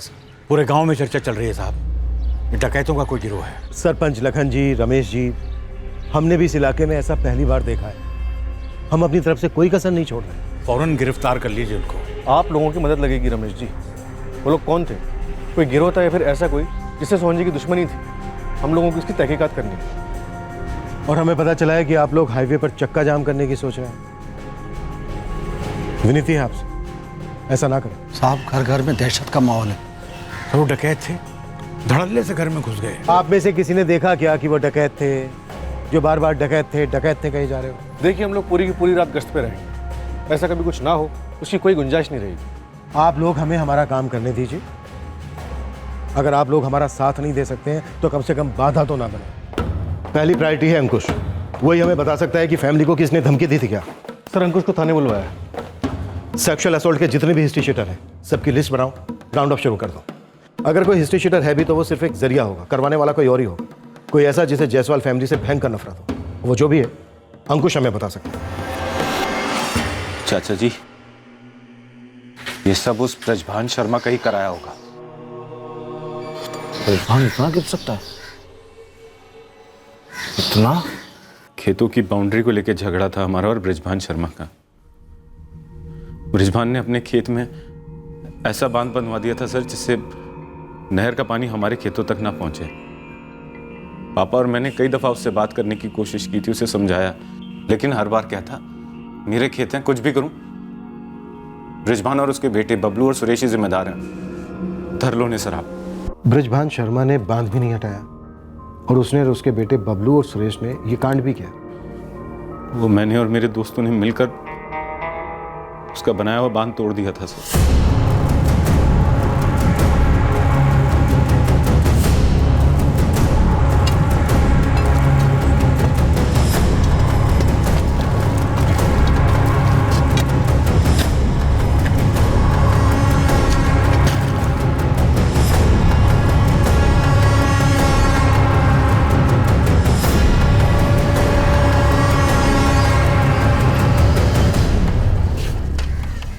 वो बांध नहीं था ब्रिजमान जी, वो आप लोगों की बेईमानी का सबूत था, तो हाँ वो हमने तोड़ दिया। ए अंकुश, सोहन, अरे बेईमानी तो वो थी जो तुम लोगों ने की, हड़प लिया हमारी जमीन का हिस्सा। ब्रिजबान, वो मसला अब कोर्ट में है और कोर्ट ही उसका फैसला करेगा, लेकिन तुम लोग इस तरह पानी नहीं रोक सकते। क्यों नहीं रोक सकते? और इस मामले में आपको इतनी दिक्कत है, इसे भी कोर्ट में ले जाइए ना। और देखते हैं कोर्ट क्या फैसला करता है आप लोगों की इस हरकत के बारे में। कल रात को चोरों की भांति घुसकर बांध तोड़ा आप लोगों ने। रातों रात चोर की तरह बांध बांधे थे तुम लोग, वो चोरी नहीं थी हैं? अरे हमारे खेत में हम बांध बनाए या ताजमहल, तुम लोगों की औकात नहीं है मुंह खोलने की, समझे आप? अरे हमारी जमीन, हमारी खेती, हमारा पानी। अरे वाह रे वाह, हमारा पानी, पानी नहर का है और नहर सबकी है। हाँ तो नहर से खींच के निकाल लो ना पानी, रोका किसने आपको? ए अंकुश और सोहन, अगर आइंदा तुम लोगों ने हमारी जमीन में घुसकर ये ऐसी हरकत की तो हम बर्दाश्त नहीं करेंगे, कह देते हैं। ब्रिजभान जी, आप ऐसी बचकानी बातें क्यों कर रहे हैं? नहर में पानी नदी से आता है और नदी में पानी बारिश से भरता है। अब बारिश का हिसाब किताब करेंगे, हिस्से बनाएंगे आप, कल को बादल का भी बंटवारा करेंगे। जो है सबका है। और रही बात जमीन की, तो वो सालों पुराना मसला कोर्ट में चल रहा है ना? उसे पानी के साथ जोड़ना कहाँ की अकल है जी? क्या हमें अकल कम है? ये तुम्हारी पिद्दी सी बिटिया हमें अकल बांटेगी? बे अंकुश, तू ग्रेजुएट क्या हो गया, जिले का डीसी नहीं बन गया, समझे? बांध बांधने में जितने पैसे लगे थे हमारे, सारे के सारे पैसे वापस करोगे आप लोग, वरना भूलना मत जिस तरह से चोरों की तरह घुसकर तुमने हमारा बांध तोड़ा था ना, वैसे ही चोरों की तरह घुसकर हम भी बहुत कुछ कर सकते हैं तुम्हारे साथ।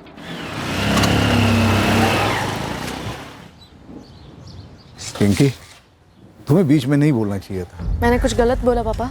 गलत वक्त पर बोला पिंकी, गलत जगह पर बोला। जब गलत हो तब के तब आवाज उठानी चाहिए ना भैया। बेटा तुम अभी छोटी हो, ऊपर से लड़की हो। माना मैं छोटी हूँ पर बालिग हूँ, और रही बात लड़की होने की, तो आप तो ऐसा ना कहो, फिर हमें पढ़ा क्यों रहे हैं?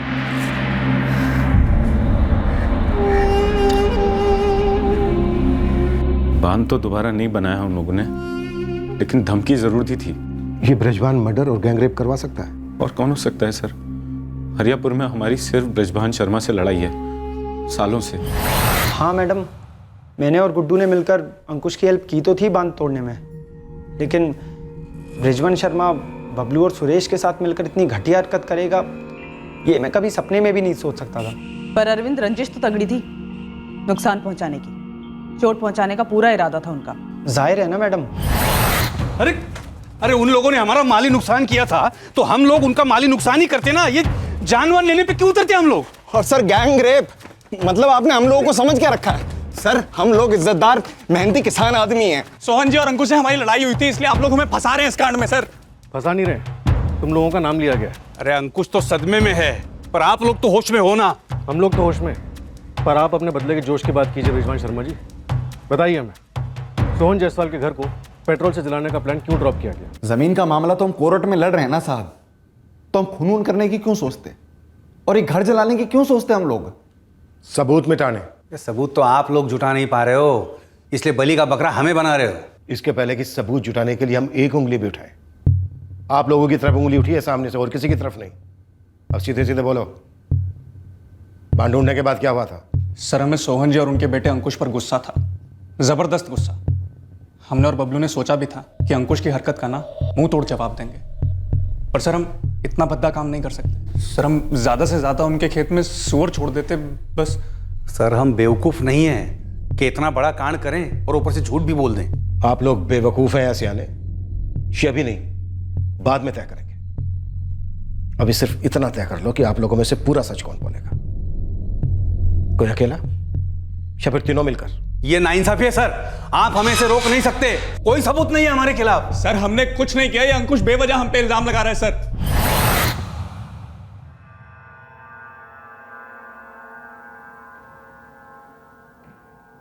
सर पूरे गांव को ब्रिजभान शर्मा परिवार और जायसवाल परिवार दोनों के झगड़े के बारे में मालूम था। तीनों बाप बेटे काफी कॉन्फिडेंटली कह रहे हैं कि बेगुनाह है। ब्रिजभान, बबलू और सुरेश तीनों के फोन रिकॉर्ड्स मंगवाए।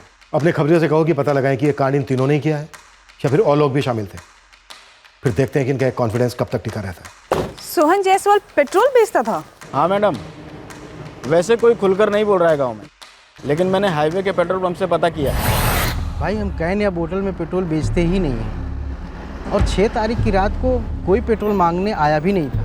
हरियापुर और सहारनगढ़ के बीच तुम्हारा एक ही पेट्रोल पंप है। अब ये कहाँ लिखा है कि पेट्रोल सिर्फ पेट्रोल पंप पर ही बिकता है। दोनों गांव के बहुत से लोग जानते हैं कि हरियापुर का सोहन जायसवाल चुपके से पेट्रोल बेचता है, वो भी अपना मुनाफा लगाकर। 99% मैडम, वो पेट्रोल का कैन सोहन जायसवाल की दुकान से ही था, शायद घर के बाहर रह गया हो। हाँ सर, ये पेट्रोल का कैन तो हमारी दुकान का ही है, लेकिन हम ऐसे कभी बाहर नहीं छोड़ते। पता नहीं आप लोगों को बाहर कैसे मिला ये। अंकुश, दुकान तुम्हारी, घर तुम्हारा, तुम्हें पता होना चाहिए। सर मैं ये कबूल करता हूँ कि हम लोग जो ये पेट्रोल बेचने का काम कर रहे थे वो गैर कानूनी था, लेकिन इतना भी पक्का है कि सर हम वो कभी घर पे नहीं रखते थे। अंकुश, क्या कुछ ऐसा है जो तुम भूल रहे हो, जो शायद हमें बताना चाहिए?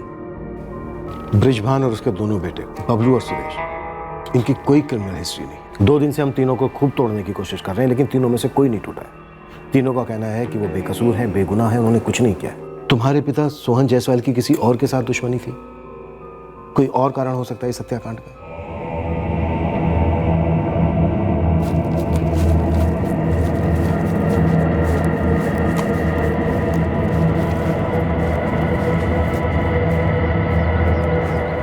राम राम समझ भैया। हमारी डकैतों की बिरादरी हंसती। मर्डर और गैंग रेप में हंसने जैसा क्या समझ भैया? दुनिया डकैतों के बारे में चाहे कुछ भी समझे, लेकिन डकैतों के भी अपने कुछ उसूल होते हैं। हमारे हाथ जनानियों की तरफ सिर्फ जेवर लूटने के लिए बढ़ते हैं, इज्जत नहीं। जेवर तो लूटे नहीं गए सोहन जायसवाल के घर से। वही तो, अगर डकैत होता तो इतनी पिद्दी सा रोकड़ा लेकर गायब नहीं होता। और तो और, अगर धावा बोलना ही होता तो पड़ोस के सहारनगढ़ पर बोलते, जहां उसी रात शादी हो रही थी। इलाके के छोटे बड़े सभी हिस्ट्री शीटर्स की हाथ धोकर पूछताछ हुई, पर हाथ लगा कुछ नहीं। दूसरी ओर पिंकी जायसवाल के फोन रिकॉर्ड्स बड़े अजीब निकले, पर बड़े काम के साबित हुए। पायल, ये पिंकी जायसवाल, बड़ी बेटी, इसके कॉल रिकॉर्ड सिर्फ 2 ही दिन के, 5 और 6 जून। इनफैक्ट 5 तारीख को इसका नंबर एक्टिवेट हुआ था। सर, पिंकी के पास कोई दूसरा नंबर ना हो ऐसा हो नहीं सकता। शायद पिंकी के पास और कोई नंबर हो। इसके फोन में सिर्फ यही एक सिम था, और 6 जून की रात 11:15 बजे इसे लास्ट कॉल अरविंद कुशवाहा का है, बाकी सारे कॉल्स फैमिली मेंबर्स के। हाँ सर, मैंने उस रात पिंकी को कॉल किया था। हमें बताया क्यों नहीं? आप लोगों ने कुछ पूछा नहीं मुझसे, तो मैं क्या बताता। हमने तो तुझसे ये भी नहीं पूछा था कि तू सुबह कहाँ से आया था। तूने हमें खुद बताया था कि तू सहारनगढ़ में अपने दोस्त की बहन की शादी से आया था, ये खबर सुनकर। अरे मैडम, वो तो आपके सवाल का जवाब था। आप लोगों ने ही तो पूछा था ना कि किसी को देखा या कुछ सुना, तो तभी मैं बोला कि हम सारंगढ़ से हैं, हरियापुर से नहीं। और तभी बस बातों बातों में शादी वाली बात निकल गई। तेरी पिंकी से रात 11:15 को क्या बात हुई थी? सर, उसका पिकअप टाइम फिक्स कर रहा था सर। कैसा पिकअप टाइम? सर, पिंकी के टेस्ट चल रहे थे ना, तो मैं उसे कोचिंग सेंटर छोड़ने जाता था, बस वही जानने के लिए फ़ोन किया था सर। पिंकी, कल कितने बजे आऊँ? नहीं यार, तू तो शादी के काम से रात भर थका रहेगा, कहीं नींद में बाइक ठोक वोक दी तो? मुझे टेस्ट से पहले मरना नहीं है। ऐसे मरने वरने की बातें मत किया कर। अच्छा, मैं रोज़ की तरह 7:30 बजे आऊँ? नहीं सीरियसली, मैं चली जाऊंगी बस या ऑटो से। उसके बाद मैं रात भर शादी के कामों में लगा रहा। सुबह विदाई की तैयारियां चल रही थी जब ये बैड न्यूज़ आई। जून के महीने में कौन से टेस्ट चलते हैं? कॉलेज तो अभी शुरू हुए हैं ना। पिंकी के यूपीएससी के सपने थे, तो उसी की कोचिंग क्लासेस जाती थी। सर, उनके टेस्ट होते हैं टाइम टू टाइम। तो इस कोचिंग क्लास के टेस्ट के लिए तू छोड़ने जाता था डेली? डेली मतलब 5 और 6 जून को गया था मैडम। 7 जून को उसका आखिरी पेपर था, 3 जून को स्टार्ट हुए थे सर, तभी अंकुश छोड़ने गया था। उसके बाद वो अपने बैंक के एग्ज़ाम के लिए बाहर चला गया, तो जाते जाते मुझे बोल कर गया था ड्रॉप करने के लिए सर। पिंकी अपने कॉलेज खुद जाती थी? हाँ। क्लासेस भी खुद जाती थी? जी सर। तो फिर टेस्ट के लिए ड्रॉप क्यों? कोचिंग क्लास वालों ने टेस्ट काफ़ी सवेरे रखा था, तभी काफ़ी सुनसान होता है सर। अब सर, उन लोगों ने मुझे बोला छोड़ने के लिए, तो इसलिए मैं छोड़ता था सर। अंकुश दोस्त है, पिंकी दोस्त थी सर। पिंकी दोस्त थी? सिर्फ दोस्त थी, गर्लफ्रेंड नहीं। गर्लफ्रेंड ममता है सर, ममता त्रिवेदी। सारंगढ़ में ही रहती है सर। 6 जून को मेरी उससे भी कई बार बात हुई। आप कहें तो मैं नंबर दूं सर?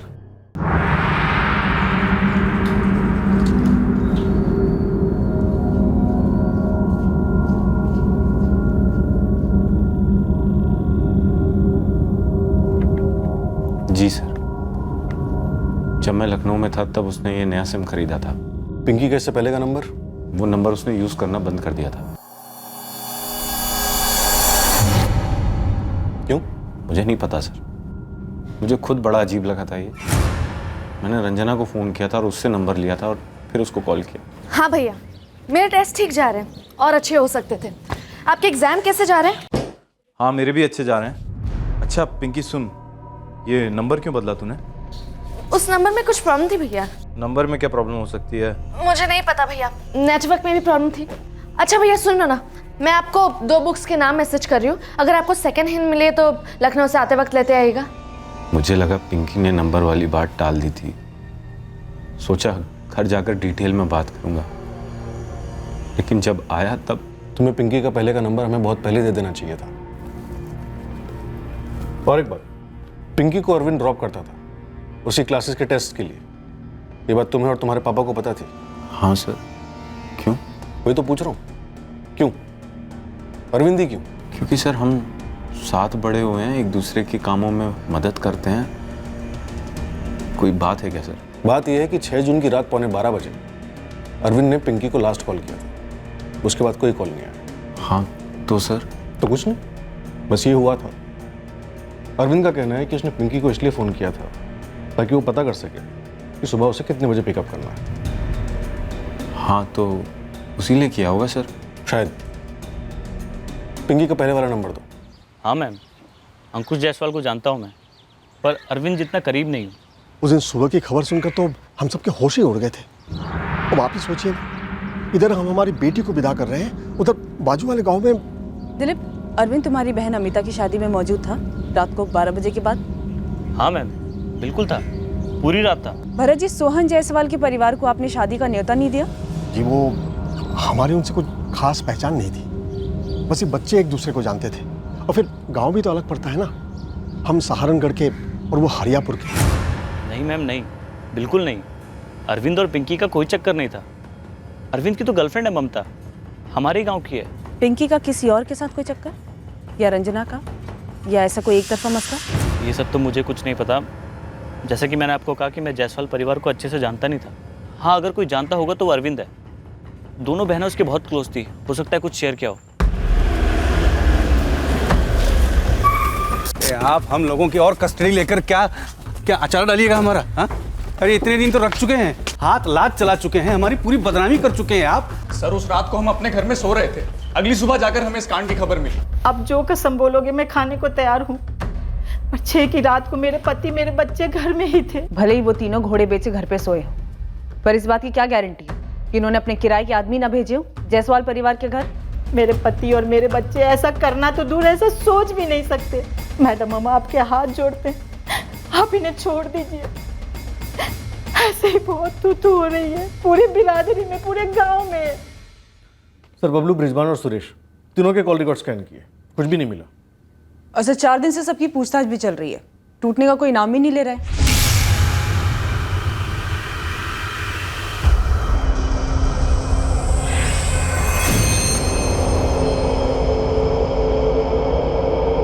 सर और बारीकी से भी अगर कॉल लोकेशन ट्रैक करें तो भी बेमतलब है। दोनों परिवार, जायसवाल और शर्मा, दोनों एक ही टावर की रेंज में। पर सर अंकुश के पॉइंट ऑफ व्यू से और अभी तक जो हमारे हाथ में है, इशारे तो शर्मा परिवार की तरफ ही जाते हैं। पर पिंकी का नया सिम कार्ड भी तो हमारी तरफ इशारा कर रहा है। पायल, कत्ल के 2 दिन पहले पिंकी ने अपना सिम कार्ड क्यों चेंज किया?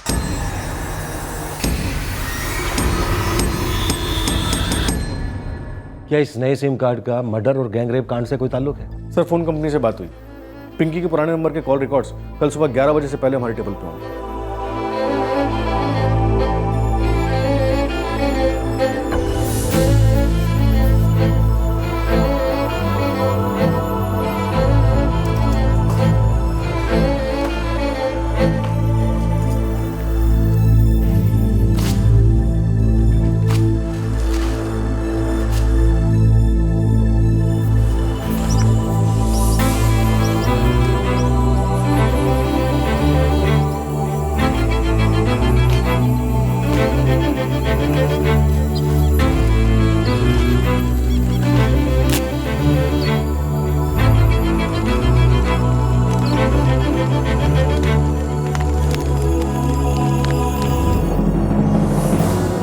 पिंकी के पुराने नंबर के रिकॉर्ड्स हमारे हाथ लगे, पर साथ ही कुछ सवाल और भी थे जो हमें कुरेदते रहे। जैसे कि वो पेट्रोल की कैन का रहस्य, वो दुकान से घर कैसे पहुंचा और क्यों, पर अंकुश हमें उस बारे में कोई भी सुराग नहीं दे पाया।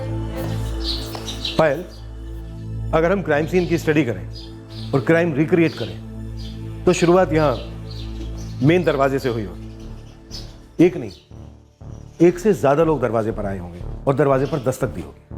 और सर दरवाजा पिंकी या रंजना, इन दोनों में से किसी एक ने खोला होगा, क्योंकि माँ बाप की लाश तो अंदर बेडरूम में थी, बेड के ऊपर, तब शायद वो सो रहे होंगे। वो जो भी थे, जितने भी थे, दरवाजा खोलने वाले को उस वक्त ये कतई मालूम नहीं था कि उनका असल मकसद क्या है, जो था पूरी फैमिली का खात्मा और दोनों बहनों के साथ गैंगरेप। यस सर, वो जो भी थे, जितने भी थे, उनमें से कम किसी एक को पिंकी या रंजना, इन दोनों में से कोई एक तो जरूर जानता होगा, वरना उनके लिए दरवाजा अंदर से नहीं खोला गया होता। पायल, ये भी तो हो सकता है कि पिंकी या रंजना का बॉयफ्रेंड था, पेरेंट्स उसके खिलाफ थे और इस कत्लेआम की प्लानिंग में ये लड़की भी शामिल थी, लेकिन ऐन मौके पर खुद भी शिकार हुई। मुंबई और बेंगलोर में भी इतने खुले ख्यालात के पेरेंट्स नहीं मिलेंगे सर, जितने कि हमारे मम्मी पापा थे। हम तीनों में से किसी का भी कोई अफेयर होता तो वो कभी मना नहीं करते, या हमारा कुछ भी चल रहा होता तो हम सबसे पहले घर पर ही बताते थे। इतनी रात को पेट्रोल लेने कौन आया होगा दुकान बंद होने के बाद? ऐसे तो कोई नहीं आता था सर, लेकिन शायद हो सकता है किसी ने पापा को पहले से बोल के रखा हो कि रात में पेट्रोल लेने आएंगे, और इसीलिए पापा ने वो कैन अंदर रखा हो। और फिर उसके बाद पता नहीं क्या हुआ सर, क्यों हुआ। मेरा बैंक का एग्जाम भी उसी दौरान क्यों था। काश मैं यहां पर होता, कुछ करने, सबको बचाने। हाँ शिवा बोल। एसके कॉलेज मैडम, जहाँ पिंकी जायसवाल पढ़ती थी, वहाँ से एक तगड़ी खबर है। बोल जल्दी। स्टूडेंट से बात हो रही थी, उनकी एक फ्रेंड सरिता ने बताया कि पिंकी और उसकी छोटी बहन रंजना दोनों को कॉलेज के रास्ते में कोई परेशान करता था, पीछा भी करता था और छेड़ता भी था। कौन था वो? मुझे ही बोलते, मैं ये खुद अपने इसमें क्या सीरियसली। दुपट्टा चाहिए? ये ले दुपट्टा। आ रंजना, अच्छा ये ले तब दुपट्टा। नहीं चाहिए? फेंक दूं? फेंक दे।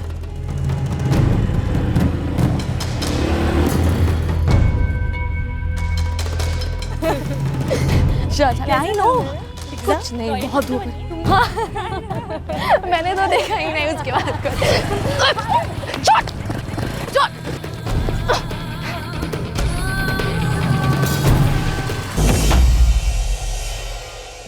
बड़े इज्जतदार होने की बातें कर रहे थे सीना तान के, अब हलक में हाथ डालते हैं इनके। हेलो, हरियापुर थाने से सब इंस्पेक्टर शंकर त्रिपाठी बोल रहा हूँ। कहाँ का नंबर है ये? पीसीओ का है सर। हाँ, लेकिन कहाँ का पीसीओ है? सर प्लीज, सड़क पर पिंकी और उसकी छोटी बहन रंजना को छेड़ना, पीछा करना, स्टॉकिंग करना, उसके बाद दोनों बहनों के साथ गैंग रेप और फिर मर्डर। नहीं सर, हम खुद बताने वाले थे आपको इस बारे में। सर हम बस बदला लेने के लिए छेड़ रहे थे, बाकी रेप और मर्डर हमने नहीं किया सर। जो दुपट्टा खींच सकता है वो रेप भी कर सकता है। नहीं सर, हमें उन लोगों पर गुस्सा था तो बस थोड़ी बेइज्जती करना चाहते थे उनकी सर। इस प्लान में कौन कौन शामिल था तुम्हारे साथ? तुम्हारा बाप? अगर मुझे जरा सी भी भनक होती कि मेरे बेटों ने ऐसा कुछ किया है तो कसम है कुल देवता की, मैं दोनों को भरे बाजार में पट्टे से पीटता। हमारा परिवार ये ऐसा है ही नहीं। रिजवान, तेरे संस्कारी मुखौटे पे इतने छेद हो चुके हैं ना कि कोई अंधा भी देख के बता सकता है कि तू किस परिवार का है। तो चल अब एक सांस में बता, इस मर्डर और गैंग रेप में किराए के हत्यारे थे या तू खुद भी शामिल था? ना मैं शामिल था, ना मेरे बेटे, ना हमने किसी किराए के हत्यारों को बुलाया। मेरे बेटों की जलील हरकत के लिए मैं माफी मांगता हूं, लेकिन ऐसा घिनौना इल्जाम मत लगाइए। सर, उस दिन जब हमारा अंकुश और उसके पिता से झगड़ा हो रहा था तो पिंकी ने बीच में बोला था, हम मर्दों के बीच, बुजुर्गों के बीच हमारे पिता की बेइज्जती की थी, तो बस हम उसे सबक सिखाना चाहते थे सर। हमें ऐसा नहीं करना चाहिए था सर, पर सर हमें क्या मालूम था इतना बड़ा कांड हो जाएगा। हमें बस हमारी जमीन वापस चाहिए थी जो सोहन जायसवाल ने हड़पी थी। हम बस उसे परेशान कर रहे थे, कभी बांध बना के, कभी सुअर, कभी दुपट्टा खींच के, कभी गैंग रेप करके और कभी कत्ल करके। पिंकी की दिल्ली बात होती थी, लेकिन दिल्ली में तो हमारा कोई नहीं रहता। दिल्ली के एक पीसीओ से 4 जून को पिंकी के पुराने नंबर पे कॉल आया था और उसी दिन पिंकी ने अपना नंबर बदल लिया। उसके अलावा 4445678898 इस नंबर पे पिछले 6 महीने से पिंकी की लगातार लगभग रोजाना ही बातें हो रही थी। फिलहाल ये नंबर स्विच ऑफ है। मुझे सच में कुछ नहीं पता। पिंकी बालिग लड़की थी, मैच्योर थी, उसकी कोई सहेली होगी, इसमें डाउट करने वाली बात क्या है? पर 4 जून को पिंकी ने अपना नंबर बदल लिया। क्यों किया उसने ऐसा? तुम्हारे अलावा कोई नहीं बता सकता। देखिए, जो बताना था मैं पहले ही बता चुका हूँ, मैं फिर कह रहा हूँ। मैं खुद जानना चाहता था कि पिंकी ने नंबर क्यों बदला, लेकिन मेरे जानने के पहले ही मेरी बहन का गैंगरेप हुआ, मर्डर हुआ, मेरी दोनों बहनों का, मेरे माँ बाप का मर्डर हुआ। बस मैं बच गया हूँ, किस लिए मुझे भी नहीं पता।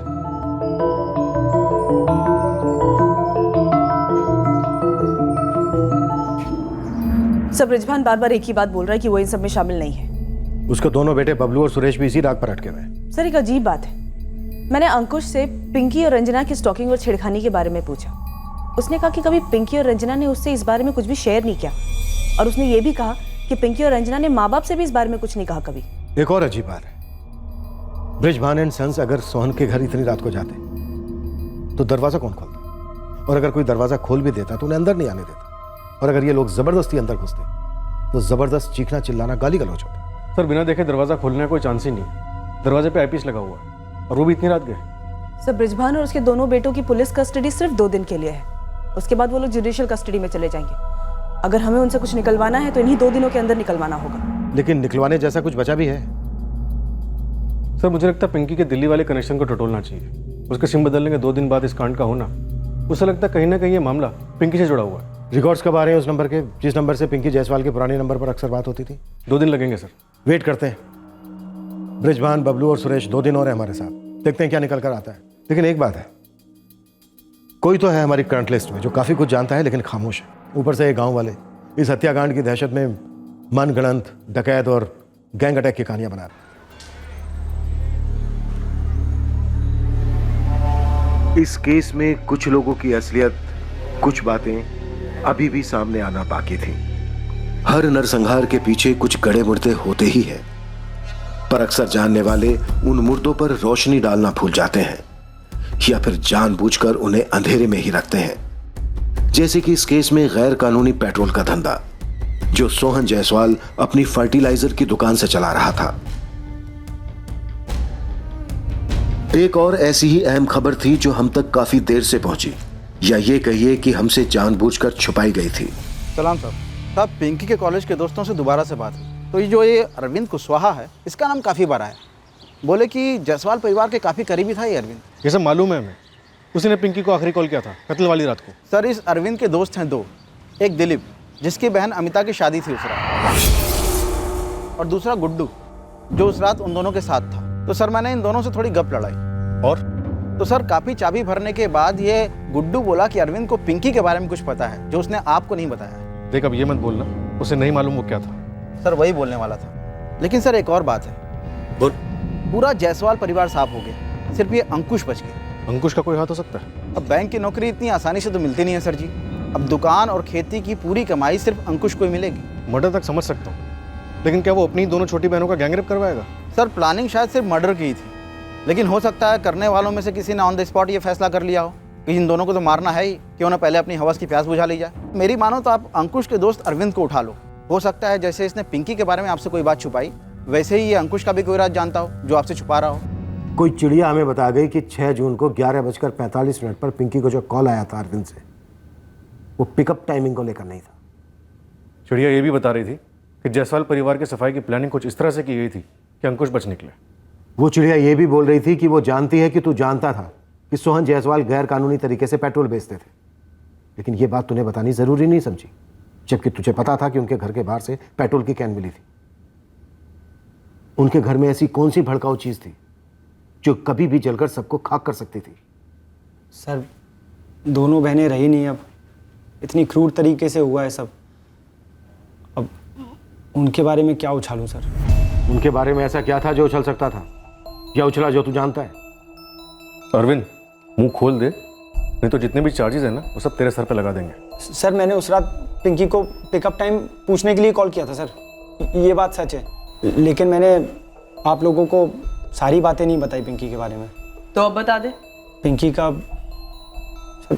बोल सर, पिंकी का दिनेश उपाध्याय के साथ चल रहा था सर। अब ये दिनेश उपाध्याय कौन है? किसी को नहीं मालूम था ये कहाँ से आया हरियापुर में। कोई कानपुर कहता है, कोई इलाहाबाद। हरियापुर में क्या करता है ये दिनेश उपाध्याय? ये सर स्कीम्स बेचता था। पिंकी भी उसके साथ पार्ट टाइम जॉब करती थी सर। स्कीम का नाम? MR के लोकित बम्पर योजना सर। 2 महीने पहले ये सर कहीं भाग गया, ये दिनेश उपाध्याय। बम्पर योजना चलाने वाला कहीं भाग गया? क्यों? स्कीम फ्रॉड थी सर। अब पिंकी ने कभी डिटेल्स तो बताई नहीं मुझे, लेकिन पर वो बोली थी मुझे कि वो इसमें फंस गई है। सर हो सकता है वो दिनेश ने फंसाया उसे, या पता नहीं, शायद हो सकता है दोनों की कोई मिली भगत हो। अफेयर था दिनेश और पिंकी का? ये पिंकी ने बताया तुझे? डायरेक्टली तो नहीं बोला कभी, पर बातों से समझ में तो आता है ना मैडम। झोल क्या था?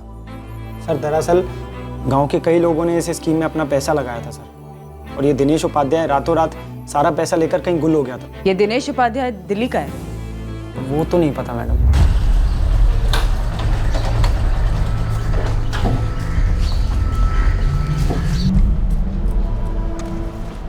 तुम्हारी बहन दिनेश उपाध्याय नाम के फ्रॉड के पास पार्ट टाइम जॉब कर रही थी और वो आदमी कई लोगों के पैसे लेके फुर हो गया, और तुम कह रहे हो तुम्हें ठीक से मालूम ही नहीं? सर पिंकी ने कभी मुझे ठीक से कुछ बताया ही नहीं था। तुम्हारे पापा गैर कानूनी तरीके से पेट्रोल बेचते थे, ये बात तो तुमको ठीक से पता थी ना? और तुम हमसे क्या पूछ रहे थे? घर के बाहर पेट्रोल का कैन कहाँ से आया? सर यकीन मानिए मुझे सच में नहीं पता था वो कैन वहाँ पर कैसे आ गया, अब भी नहीं पता है। और रही बात ये पेट्रोल वाले बिजनेस की, तो बस बताने से रह गई थी। बताने से रह गई थी वाली और क्या क्या बातें? सर आप लोग तो ऐसे सवाल कर रहे हैं जैसे मैंने ही अपने परिवार को मार डाला हो। मैंने ही अपनी दोनों बहनों के साथ। सर मेरा सब कुछ खत्म हो गया इंस्पेक्टर साहब, मेरे पास कुछ नहीं है छुपाने के लिए। जो हत्यारे छुपे हुए ना, बस मुझे उनको आप पकड़ लो। मुझे पता करना है वो कौन थे, क्यों किया उन्होंने जो किया हमारे साथ। मैडम MR के लोकित बम्पर योजना वाले दिनेश उपाध्याय की हिस्ट्री निकाल रहे थे, यहाँ तो किसी और की हिस्ट्री निकल के सामने आ गई। नाम बोल। पंचम जायसवाल, सोहन जायसवाल का छोटा भाई। हाथ था मर्डर में या मास्टरमाइंड था ये पंचम? और मैडम क्या था ये तो मालूम नहीं अभी, लेकिन पंचम की बड़े भाई सोहन के साथ में पिछले 2 साल से कोई बातचीत नहीं होती थी। जमीन या प्रॉपर्टी का कोई मसला था? हाँ, और अंकुश के फोन के बाद उसका सोहन के घर जाना, जोर जोर से चिल्लाना, मानो गंदे से नाटक का गंदा सा रिहर्सल था कोई। और ये बात हमें ना अंकुश ने बताई और ना उसके चाचा पंचम जायसवाल ने। सर पंचम से उस पेट्रोल कैन के बारे में पूछा था हमने। ये जो पेट्रोल का कैन है ये इनके घर का ही है? मुझे पता नहीं साहब। सर पिंकी के फ़ोन से इस नंबर पे तकरीबन रोज़ाना 6 महीने से बात हो रही थी। 4445678898 वो दिनेश उपाध्याय का नंबर है। कल तक हमारे पास एक ही एंगल था, और वो ये कि बृजभान और उसके दोनों बेटे सुरेश और बबलू ने एक काम किया है। लेकिन अब ऐसा नहीं है, अब हमारे पास एंगल्स ही एंगल्स हैं। पर ये सारे एंगल्स इस खूंखार मर्डर और गैंगरेप से कैसे जुड़े हैं ये भी बताना मुश्किल। बृजभान शर्मा और उसके बेटे बबलू और सुरेश को जुडिशियल कस्टडी में भेज दिया गया, लेकिन वो अब भी शक के दायरे से बाहर नहीं किए गए थे। इस केस के इर्द गिर्द बड़ी रहस्यमय गतिविधियां हो रही थीं, जिसका राज जानना अभी बाकी था। पर ऐसा लग रहा था कि ये सारी एक्टिविटीज कहीं जाकर एक दूसरे से जुड़ी हो सकती हैं।